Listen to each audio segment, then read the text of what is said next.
Alrighty, folks, now we're going to get into using our low amp probe and do a couple of videos on kind of getting into fuel pump testing. So this is kind of cool when you can actually do this. So let's go ahead and get started.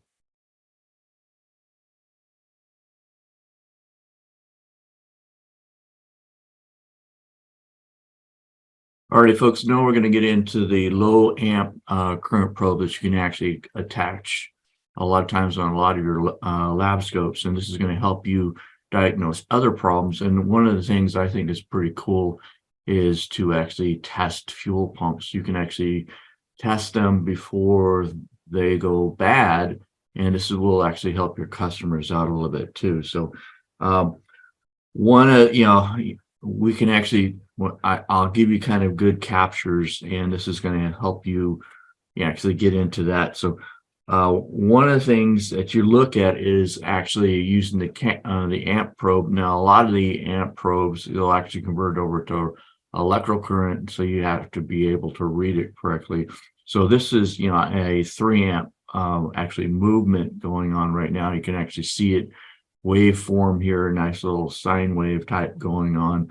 And it's actually lined up so you can see where all the peaks are about the same, which shows me that's a pretty good pattern just from this actually using your lab scope and using the amp count on it like that. So this is really showing a good pattern here.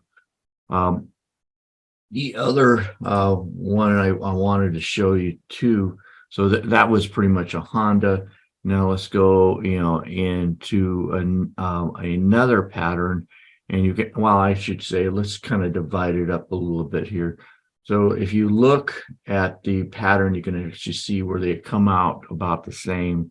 So it gives me, and you can actually figure out in milliseconds how much and convert it over to actually RPM, which actually gives you a little more tools there. So if you look at it, one revolution in 10 milliseconds, 1 second is 100 milliseconds. So you can actually divide it up, and you can figure out that you've got 100 RPM per second. There is 60 seconds in an actual minute, so you divide it up, and then you got like actually have 6,000 revolutions per minute. So this really can be actually helpful for you.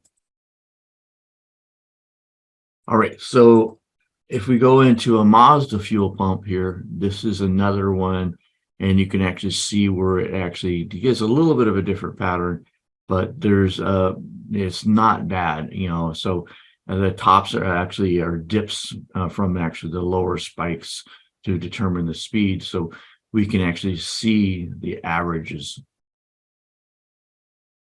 So that's basically what I try to do. I like to look at the average and stuff like that. So here's a Chevy fuel pump. This one, actually, you can actually do the same kind of calculation. So first you actually look at the speed of the pump is higher than actually other ones we have, seen. There's 2 and 1/2 revolutions in, at 20 milliseconds. So about 750 RPM. The second thing we're looking at is a 9 amp difference, versus the other ones are like 3 amps like that. So this is kind of due to the higher fuel pressure on this one. It uses like 65 psi on it. So we see that the current draw is relatively higher than the other ones we've actually seen before.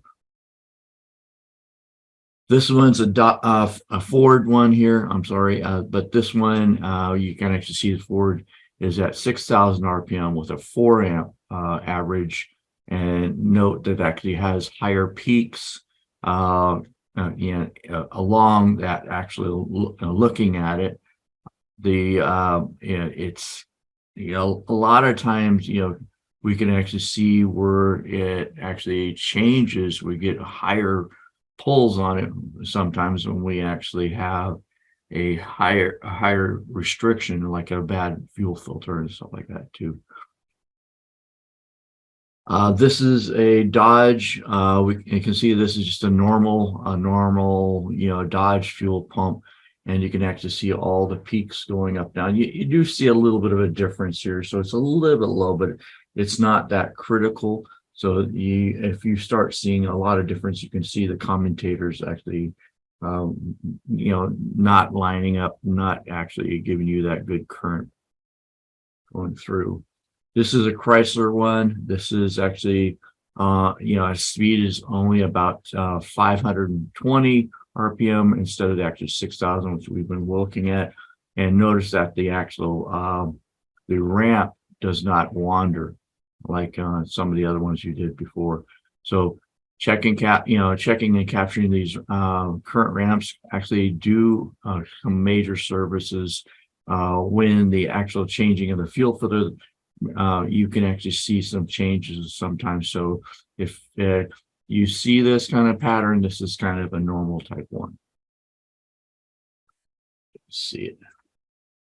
And you can actually figure it all out by using that.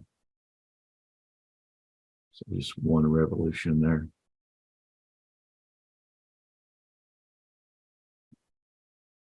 All right, so these were some known good patterns, and I'm going to be continuing on. We're going to actually go into dual patterns, and we actually can match them up.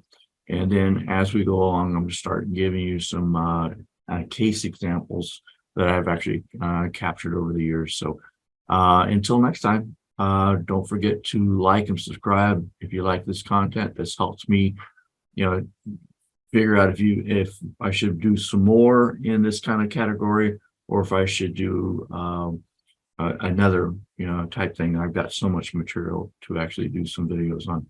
And coming soon, when I get back into the lab, I'm going to start doing some hookups so you can actually see how to hook up. I know this is part of one of the things that some of you have been requesting, and I'll be getting out there fairly soon. I just got to find out a time when the lab is clear that I can get in there and bring my camera and do it that way. All right. Until next time, don't forget to like and subscribe. I'll talk to you soon. Bye for now.